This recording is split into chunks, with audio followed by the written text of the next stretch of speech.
कहते हैं हर समुद्र के नीचे कुछ ना कुछ ऐसा होता है जो इंसान की समझ से परे है। लहरें जब किनारे से टकरा कर लौटती हैं तो अपने साथ अनकहे किस्से लेकर जाती हैं। लेकिन कुछ जगहें ऐसी होती हैं जहां लहरें लौटती ही नहीं।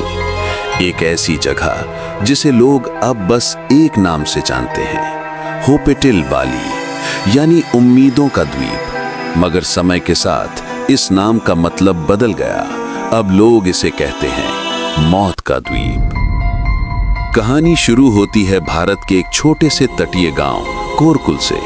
यहीं रहती थी अनाया घोष, एक युवा समुद्री वैज्ञानिक जो समुद्र के रहस्यों को सुलझाने में अपनी जान लगा देती थी। पर इस बार उसका मिशन कुछ ज्यादा ही निजी था।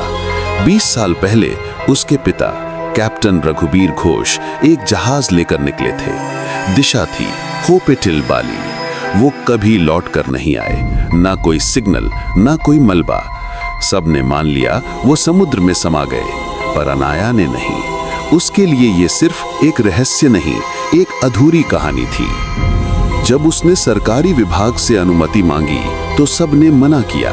कहा वो जगह सिग्नल निकल लेती है, वहां के पास जाते ही कंपास घूमने लगता है। लेकिन अनाया हंसी, बोली जहां से सब डरते हैं वहीं सच्चाई छिपी होती है। और इसी हट के साथ उसने 3 लोगों की टीम बनाई। कैमरा ऑपरेटर विवेक, रिसर्चर रिया और बुजुर्ग नाविक कैप्टन हसन। जब हसन ने उस नाम को सुना तो उसका चेहरा पीला पड़ गया। उसने कहा 20 बरस पहले एक जहाज गया था उस दिशा में, फिर कभी नहीं लौटा। अगर तुम वही जगह खोजने जा रही हो तो सोच लो बिटिया, होपेटिल बाली उम्मीद नहीं लौटाता।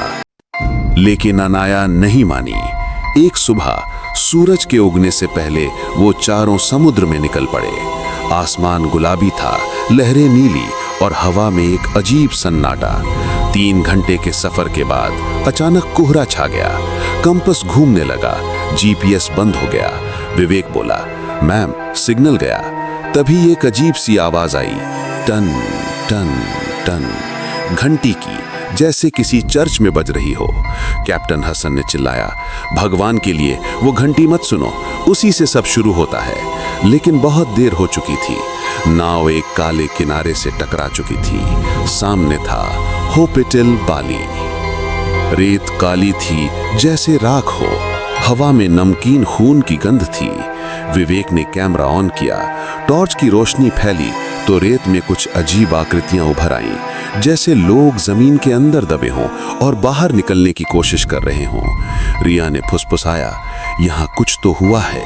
अनाया ने कहा हाँ, और हम पता लगाएंगे क्या। कुछ दूर एक पुराना लकड़ी का चर्च खड़ा था। दरवाजे पर जंग लगी पट्टिका थी, होपेटिल बाली, द आइलैंड ऑफ प्रॉमिस। जैसे ही उन्होंने दरवाजा खोला, हवा का झोंका भीतर घुसा और सब लाइटें टिमटिमाने लगी। अंदर दीवारों पर अजीब चिन्ह बने थे, उल्टे क्रॉस, घड़ी की आकृतियां और कुछ शब्द जो किसी भी भाषा के नहीं थे। रिया ने कहा ये किसी प्राचीन समुद्री सभ्यता के प्रतीक लगते हैं। तभी दीवार से किसी की आवाज आई, वेलकम बैक कैप्टन। अनाया की सांस रुक गई। विवेक ने कैमरा उधर घुमाया, लेकिन लेंस के पार बस धुंधलापन था। और फिर दीवार पर पानी की बूंदें टपकने लगी। वो बूंदें जमीन पर गिरते गिरते एक चेहरा बन गई। एक बूढ़ा आदमी नाविक की टोपी पहने हुए। अनाया की आंखों से आंसू छलक पड़े। वो वही चेहरा था जिसे वो हर रात सपनों में देखती थी, उसके पिता का। क्यों आई हो अनाया? आवाज धीमी थी पर गूंज ऐसी कि दीवारें कांप गईं। मैं तुम्हें ढूंढने आई हूं पापा, उसने फुसफुसाया। दीवार से लहू टपकने लगा।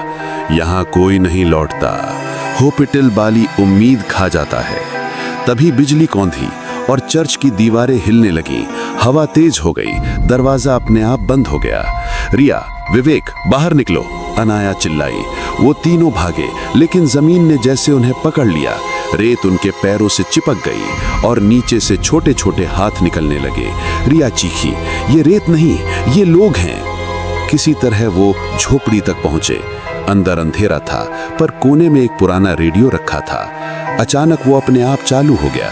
उसमें से आवाज आई, होपिटिल बाली 1942, 78 souls lost at sea। और फिर एक और आवाज किसी लोली जैसी, टिडुरला अनक कचिल लाउत मनुंगू। रिया ने पूछा, ये कौन सी भाषा है? अनाया ने कहा, इंडोनेशियाई, और ये वही लोरी है जो मेरे पापा गाया करते थे। रेडियो की लाइट झपकने लगी और दीवार पर लिखा दिखाई दिया, knowledge never dies even if the sea does. सुबह तक सब कुछ और अजीब हो चुका था। विवेक गायब था, बस उसका कैमरा किनारे पर पड़ा था। अनाया ने कैमरा चलाया, उसमें विवेक भागता दिखा जंगल की तरफ। पीछे वही घंटी की आवाज, फिर कैमरा गिरा, स्क्रीन काली और एक आवाज, turn off the light, she is here. रात फिर उतर आई, हवा भारी हो गई। अनाया अकेली थी। समुद्र से फुसफुसाहट आई, होपिटिल बाली टेक्स व्हाट यू लव मोस्ट। वो धीरे धीरे पानी के किनारे गई जहां लहरें खुद से चल रही थीं। तभी उसने देखा पानी के बीच एक औरत खड़ी थी। सफेद कपड़े, लंबे काले बाल, चेहरा फीका और आंखें सुर्ख। वो मुस्कुराई, तुम्हारे पिता ने मुझसे वादा किया था कि वो लौटेंगे। अब उनकी बेटी आई है तो कोई नहीं जाएगा। अनाया ने कांपते हुए पूछा, तुम कौन हो? वो औरत हंसी, उसकी आवाज लहरों की तरह फैली, मैं हूं होपिटिल बाली, वो उम्मीद जो मर नहीं सकती। हवा का झोंका चला और हर लहर लाल हो गई। चर्च से घंटी की आवाज आई, ठन ठन ठन। अनाया चिल्लाई, मैं तुम्हारा श्राप खत्म कर दूंगी, और दौड़ पड़ी उस चर्च की तरफ जहां दीवारें अब धुएं में बदल रही थीं। अंदर एक पुरानी घंटी लटक रही थी, वही जिसने सब शुरू किया था। उसने रस्सी पकड़ी और पूरी ताकत से खींची। घंटी बजी, लेकिन इस बार आवाज एक नहीं थी, हजारों की। हर दीवार, हर लहर, हर झोपड़ी से चीख उठी, लेट अस गो, सेट अस फ्री। धरती फटने लगी, पानी उबलने लगा। अनाया गिर पड़ी, मगर उसकी आंखों में अब डर नहीं था। उसने आखिरी बार कैमरे की ओर देखा और कहा, अगर कोई ये फुटेज पाए तो होपिटिल बाली को ढूंढने मत आना। तूफान शांत हुआ और द्वीप फिर सो गया। हफ्तों बाद एक समुद्री गश्ती दल ने किनारे पर एक टूटा कैमरा पाया। उसमें सिर्फ एक वीडियो थी, समुद्र की लहरें और दूर एक औरत पानी में खड़ी है, बाल हवा में उड़ रहे हैं। वो कैमरे की ओर देखती है और मुस्कुराती है, वेलकम टू होपिटिल बाली। स्क्रीन काली हो जाती है और फिर बस वही आवाज, टन टन टन। आज भी जब किसी जहाज का कंपस अचानक घूमने लगे या रात में समुद्र से किसी लोरी की धीमी गूंज आए, तो नाविक डरकर रास्ता बदल लेते हैं, क्योंकि सब जानते हैं समंदर के बीच वो द्वीप अब भी जिंदा है, जहां उम्मीदें जाकर मर जाती हैं, जहां लहरें लौटती नहीं, और जहां होपिटिल बाली अब भी सांस ले रहा है। धीरे धीरे कैमरा समुद्र के ऊपर से गुजरता है, धुंध में खोता हुआ, और आखिरी लहरों के बीच वही आवाज गूंजती है, टिडुरला अनक कचिल लाउत मनुंगू। स्क्रीन काली हो जाती है और बस एक शब्द रह जाता है, होपिटिल बाली।